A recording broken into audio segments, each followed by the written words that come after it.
I replace? What we know as a matter of fact is that there must be replacement in cabinet. That includes myself, who must be replaced very soon.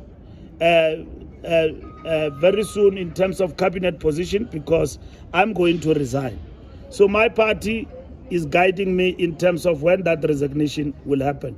But it will not be beyond February. That is what will actually happen, because I've got to start at Luthuli House, not very soon, but like by yesterday. So because of these developments, and even before we went to conference, there was replacements that were supposed to be done. They were not done. Deputy level and ministerial level, that is coming. It's going to happen. It depends whether it's going to be a full reshuffle of cabinet, or otherwise it will just be patching up, which will be done through a statement. And the government will issue that Mbalula has been replaced by Pule. As you can see, he's very ambitious. And so, or he's been replaced by so and so. You can go on making speculations, but there will be replacement, and it is not wrong. But it is not a conspiracy. It's a reality that the president going into the Lekgotla and beyond that is grappling with. And if it comes to a determination working with the ANC that, look, there is no need to reshuffle, we can still go on. After all, it is just 9 months. We're in the next election. We can go on and on, or we need agency. All those factors will be considered, and where there are replacements, they will be announced. If there is a reshuffle, it will be attended to. So don't ever think that these matters are not being thought through, and then we're just relaxing.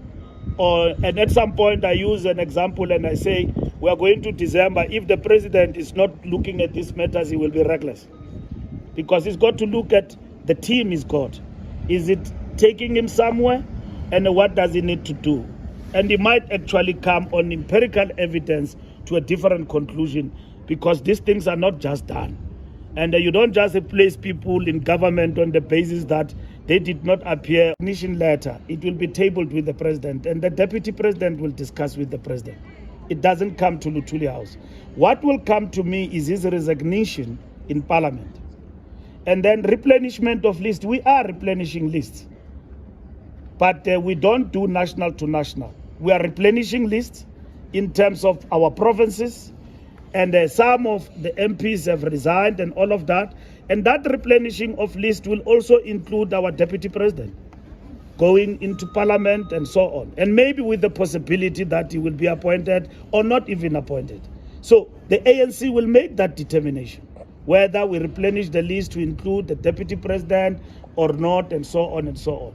So we are applying our mind on these things, and depending on where we are going. So that discussion in terms of what is happening in the organization at the present moment are things that have been considered in terms of different layers of power in the organization.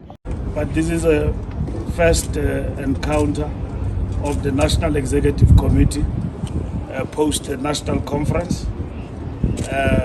We start with the induction today, which is led by O.R. Tambo School of Political Education, led by Mtate Khalima Mutlante and Meg Maharaj from the Veterans League. Tomorrow we will start our National Executive Committee that will process national conference resolutions, and not to redefine the resolutions and so on, just to process them for publishing, and also process the Constitution. As you know, we didn't have amendments at the national conference. And then we will elect the National Working Committee tomorrow still and Saturday. And then we will go through the resolutions and the implications of those resolutions for our program of action. And then on Sunday to Monday, we will start the National Executive Committee, Lekgotla, that will include our deployees, also in government and everywhere, wherever they are deployed by the African National Congress. said we'll do in the January 8 statement, the tasks that we have outlined and what we are going to do this year to implement those tasks, which is the year of decisive action for the interests of the people of South Africa. Yesterday we had started with a symposium to engage on electricity matters and it was a good exchange in terms of the national debate in the country and putting across also the position of the ANC, but engaging with experts on the matter and also